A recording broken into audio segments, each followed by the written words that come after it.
es el Alzheimer?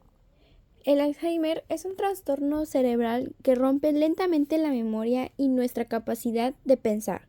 Esto puede complicar hacer tareas cotidianas como vestirte o manejar, incluso cambios en el estado de ánimo y de la personalidad. Es una enfermedad relacionada con diversos factores como el estilo de vida, genética o factores ambientales.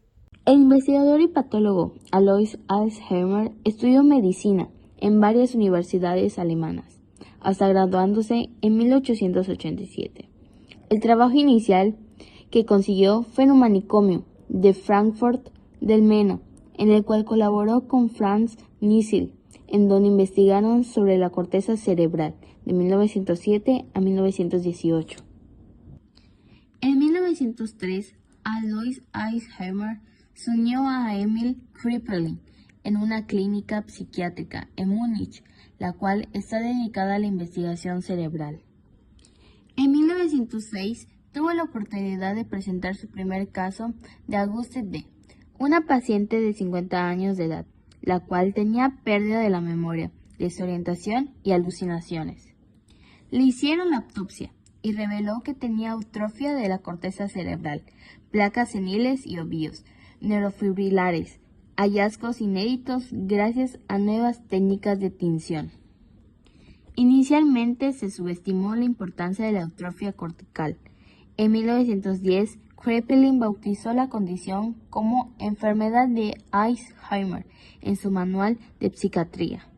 Al escuchar la palabra Alzheimer, sabemos que es una enfermedad que hasta la fecha no tiene cura, pero pensamos que su nombre se debe a algo científico, pero la verdad es que no. Su nombre se debe a su descubridor, Alois Alzheimer, el neuropsiquiatra, quien en 1901 creó una investigación la cual habla sobre cómo se desarrolla esta enfermedad. Después de terminar sus estudios, consiguió un trabajo en un asilo de personas con demencia en una ciudad alemana.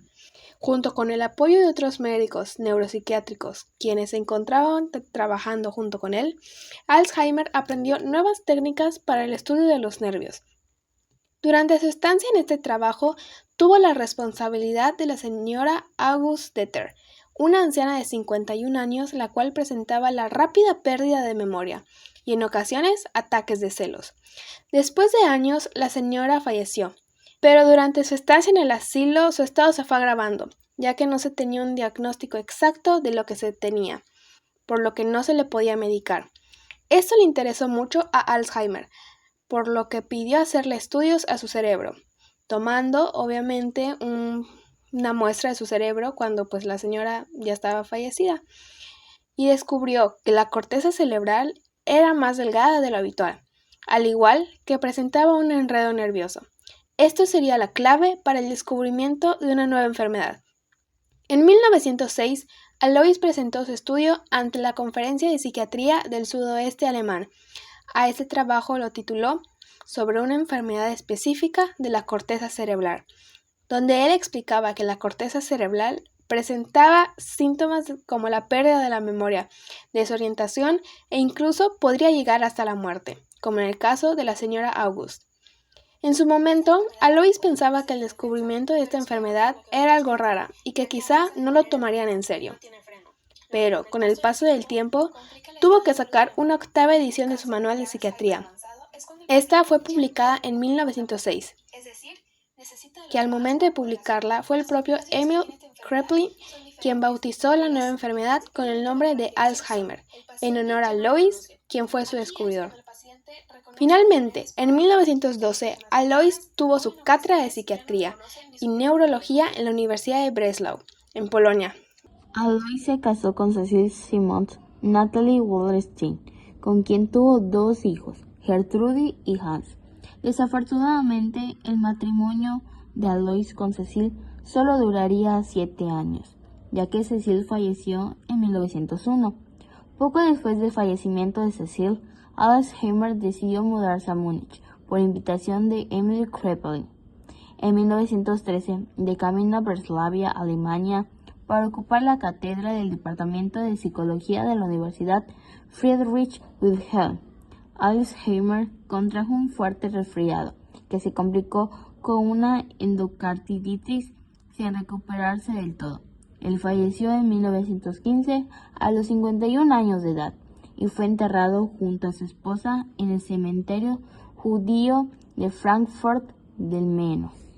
La importancia del Alzheimer radica en su capacidad para desdibujar la esencia en una persona, al afectar las funciones cognitivas, el lenguaje y el comportamiento. La enfermedad obliga a los sistemas de salud a replantearse el cuidado de la tercera edad. No solo trata de prolongar la vida, sino de garantizar la dignidad del paciente en cada etapa del deterioro.